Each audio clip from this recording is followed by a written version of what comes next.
আসসালামু আলাইকুম। হক computer and training institute থেকে সবাইকে স্বাগতম। আজকে আমাদের টপিক হলো কিভাবে বাংলা ফন্ট ওপেন করে কিভাবে বোল্ড করা হয় এবং কিভাবে ইটালিক করে, তার পাশাপাশি দেখব কিভাবে ফন্ট কালার চেঞ্জ করা হয়। তো আমরা প্রথমে অ্যাডোবি ফটোশপ 7.0 ওপেন করলাম। আমরা একটা নতুন পেজ ওপেন করব। তার জন্য শর্টকাট কন্ট্রোল এন, আমরা A4 সাইজ সিলেক্ট করে নিলাম।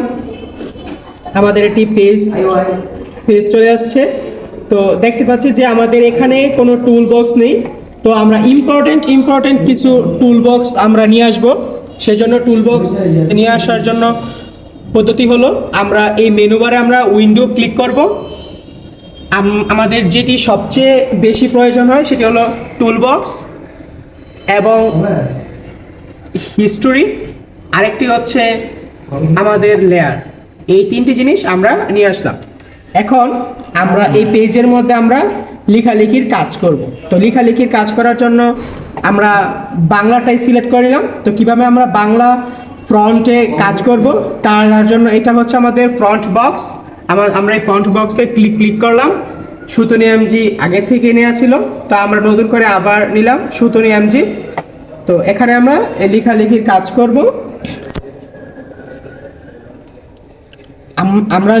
আমরা লিখলাম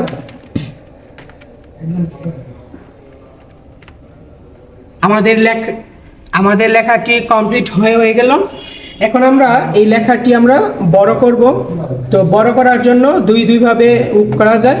তার আগে আমরা সব লেখাগুলো সিলেক্ট করলাম। এখানে হচ্ছে ফ্রন্ট সাইজ, আমরা ইচ্ছা মতো আমরা এখান থেকে ফ্রন্ট সাইজ বড় করতে পারবো, এবং ইচ্ছা করলে এটাকে আমরা মুভ টুলে আমরা সিলেক্ট করে শিফট এবং অল্টার প্রেস করে এবং মাউসে রাইট বাটনে ড্র্যাগ করে এটাকে বড় ছোট করলে এটা বড় হয়।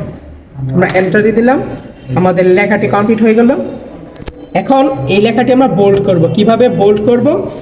এখান থেকে লেয়ার বক্স থেকে আমরা এই লেখার লেয়ারটা সিলেক্ট করে নিলাম। টেক্সট বক্স নিলাম, এই লেখাগুলো পুরোটা আমরা সিলেক্ট করে দিলাম।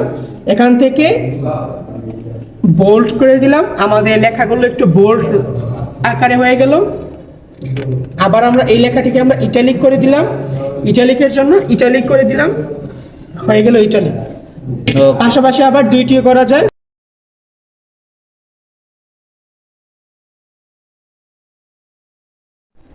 এখন আমাদের most important question answer part. আমাদের গ্রাফিক্স সফটওয়্যারে বাংলা লেখা হয়েছে। এখন লেখাটা তো অবশ্যই বিভিন্ন ধরনের কালারে সেট করতে হবে। এখন এটা যদি কালার করতে চাই, দেখি তো আমরা কালার হয় কিনা, এবং কালার করতে গিয়ে কি কি সমস্যার সম্মুখীন হই ওগুলো আমরা এখন দেখব। আচ্ছা, কালার করে দেখো। এটা কালার করা যাবে। এখন আমরা কালার করার জন্য আমাদের এই লেখার লেয়ারটা আমরা সিলেক্ট করে নিলাম। এখানে আমরা টেক্সট বক্সটি সিলেক্ট করে নিলাম, এই লেখাগুলো পুরোটা আমরা সিলেক্ট করে নিলাম। এখন আমাদের এই কালার বক্স থেকে দেখি আমাদের এই লেখাটি কালার হয় কিনা।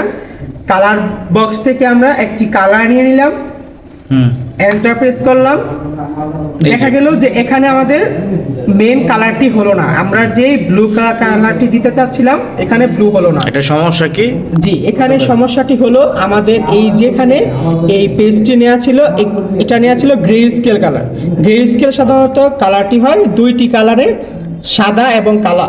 আচ্ছা, আমরা যখন কন্ট্রোল এন দিয়ে নিউ পেজ নেই, যে পেজে কাজ করব ওই পেজটা কিন্তু আমরা সাইজ মতো নিতে পারি। ওইখানে নিচে সেকশন আছে, আমরা কি মোডে পেজটি নিব ওই মোডে আবার আমরা কালার মোডে নেই। কিভাবে? জি অবশ্যই, যখন আমরা নতুন পেজ নিব কন্ট্রোল এন প্রেস করব অথবা নিউ প্রেস করব, কন্ট্রোল এন। এই যে এখানে মোড একটি ঘর আছে, এখানে গ্রে স্কেলটি সিলেক্ট করা। এখানে আমরা সব সময় RGB কালারে নিয়ে নিব। এই যে আমাদের RGB কালারটি সিলেক্ট হয়ে গেল, red green blue. RGB full meaning হচ্ছে রেড গ্রিন ব্লু। এখন আমরা এই RGB মোডে আমরা একটা পেজ দিয়ে নিলাম। এখানে আবার আমরা লেখাটা পেস্ট করে দিলাম, হয়ে গেল। এখানে যদি আমরা কালারগুলা চেঞ্জ করতে চাই তাহলে অল সিলেক্ট। এখন আমাদের হয়ে গেল আমাদের ব্লু কালার। আচ্ছা, এখন একটা প্রশ্ন আমরা সমাধান পেলাম, এটা খুবই ইম্পর্টেন্ট। এবং দ্বিতীয়ত হচ্ছে যে আমাদের কিবোর্ড কমান্ডের মাধ্যমে আমরা যখন ওয়ার্ডে বোল্ড করি, এখানে কিন্তু বোল্ড করার কিছু সেকশন আছে। ওটা আমাদের আপডেট ভার্সনে হয়, উইন্ডোজ 7.0-তে অনেক সমস্যা হয় অনেক সময়। তো এটা হচ্ছে এটা প্রশ্ন উত্তর। এবং আমাদের অনেক সময় যে আমাদের সেকশন গুলো রিমুভ হয়ে যায়, যেমন হিস্টোরি, তারপর মেইন, তারপর আর কি আছে, লেয়ার বক্স, প্যাথ, চ্যানেল, এগুলো অনেক সময় রিমুভ হয়ে যায়। তো আমরা যদি এগুলো আনতে চাই, কীভাবে আনা সম্ভব? কেটে আবার আনা সম্ভব?